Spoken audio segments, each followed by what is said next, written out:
Alors nous sommes en pleine épidémie, la circulation est très active du virus, mais nous n'avons pas à ce jour, et j'espère bien que ça va continuer comme ça, de saturation des services d'urgence et des hôpitaux. Seule la régulation, en effet, a un nombre d'appels beaucoup plus conséquent, mais pour le moment c'est parfaitement géré par l'offre de soins du territoire. Alors, contrairement en effet, comme je le disais, à la gastroentérite, les virus respiratoires, les gestes sont relativement simples. Il faut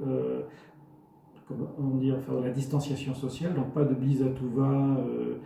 on respecte une certaine distance malgré tout dès qu'on commence à tousser, et si possible, on n'oublie pas les leçons de la Covid, on porte un masque dès qu'on commence à tousser et avoir de la fièvre. De cette façon, malgré tout, on protège l'autre. Il ne s'agit pas de mettre un masque à tout va, mais le masque et la distanciation sociale sont déjà deux mesures qui limiteraient grandement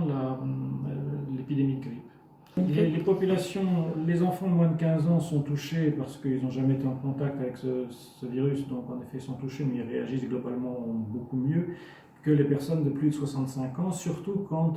ces populations-là ont des pathologies intercurrentes, enfin d'autres maladies nécessitant des traitements et donc sont plus sensibles et plus fragiles vis-à-vis du virus. Donc c'est pour ces populations-là essentiellement qu'on préconise